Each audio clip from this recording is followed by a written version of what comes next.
আজকের পর্বে আপনাদের নিয়ে যাব উত্তর কলকাতার বাগবাজার অঞ্চলের এমন এক প্রাচীন মন্দিরে, যা আমাদের কলকাতার এক গোপন রত্ন, রাধা মদনমোহন মন্দির।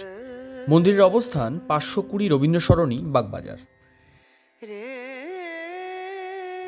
1761 সালে তৎকালীন কলকাতার জনৈক ধনী ব্যবসায়ী গোকুলচন্দ্র মিত্র এই মন্দিরটি প্রতিষ্ঠা করেন। ঠাকুর পরমহংসের চরণস্পর্শে ধন্য এই বাড়িটি। বাড়ির উঠোনে রয়েছে এক সুউচ্চ থামওয়ালা চাঁদনি। মিত্রবাড়ির বর্তমান সদস্যদের মতে এটি এশিয়ার সবচেয়ে বড় চাঁদনি। শোনা যায় একসময় এখানে প্রত্যহ 300 কাঙালি ভোজনের ব্যবস্থা করা হতো। মদনমোহন নাম শুনলে প্রথমেই আমাদের মাথায় আসে বিষ্ণুপুরের মদনমোহনের। এখন প্রশ্ন হচ্ছে, তিনি বাগবাজারে এলেন কিভাবে? সেই বিস্ময়কর ইতিহাসই আমরা জানব এই পর্বে।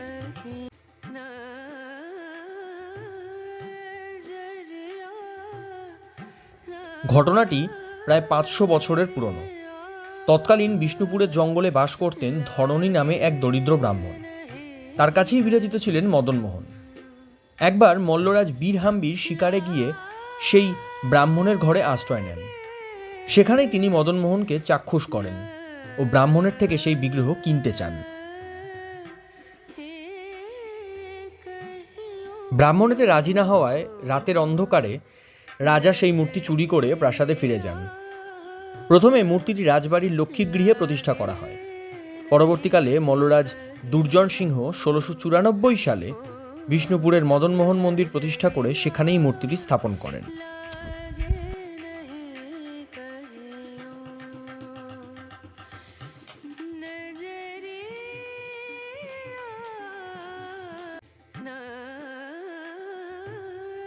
খবর পেয়ে বিষণ্ণ ব্রাহ্মণ রাজদরবারে গিয়ে মদনমোহনকে ফেরত চাইলে রাজা তাকে ফেরত দিতে অস্বীকার করেন।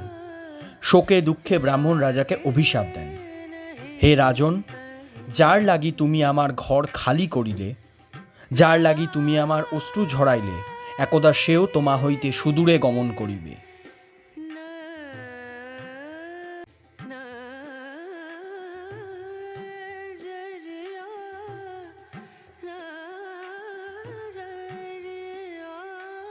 ছিয়াত্তরের মন্বন্তরের সময় মল্ল রাজপরিবার নিজেদের মধ্যে বিবাদের জেরে অর্থ সংকটে পড়ে। তৎকালীন রাজা চৈতন্য সিংহ স্বপ্নাদেশ পান যে বাগবাজারের গোকুল মিত্রের কাছে মদনমোহনকে রেখে টাকা ধার করার। এভাবে মদনমোহন বাগবাজারে গোকুলচন্দ্র মিত্রের ঠাকুরবাড়িতে এসে অধিষ্ঠিত হলেন।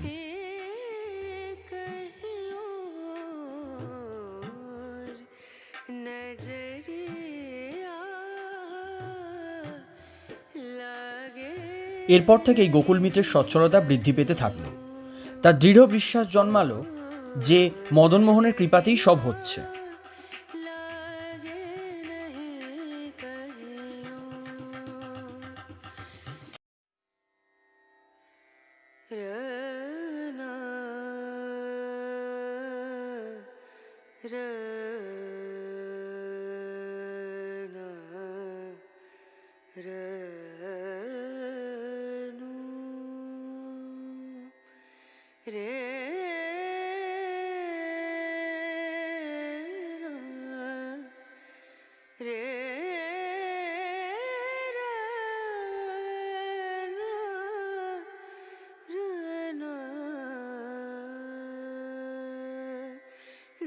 नजरिया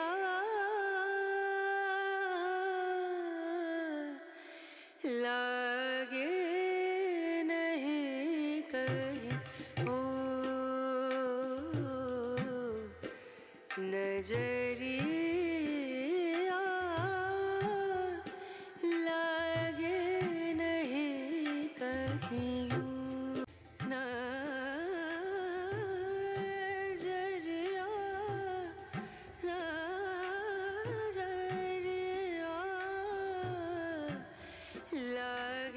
কিছুদিন পর মল্লরাজ চৈতন্য সিংহ ধার শোধ করে বিগ্রহ ফেরত নিতে বাগবাজারে আসেন।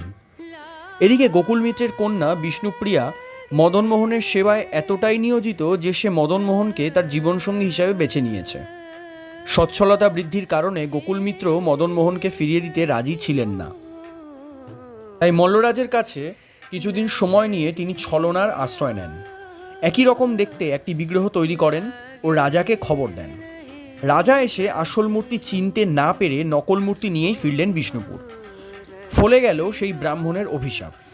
সেই থেকেই বাগবাজারের বাসিন্দা হয়ে রইলেন মদনমোহন।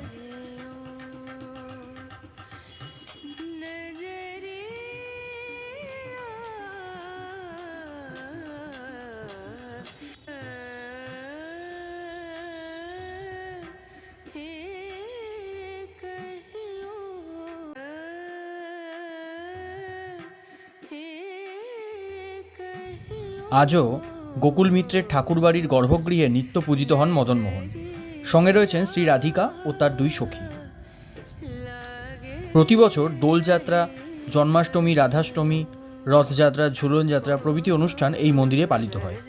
বিশেষ করে অন্নকূটের সময় এই মন্দিরের ভক্ত সমাগম থাকে চোখে পড়ার মতো।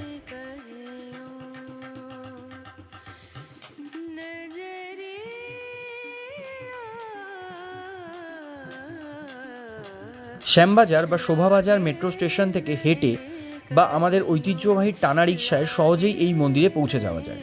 আবার চক্ররেলের বাগবাজার স্টেশন থেকেও হেঁটে আসা যায় এই রাধা মদনমোহন মন্দিরে।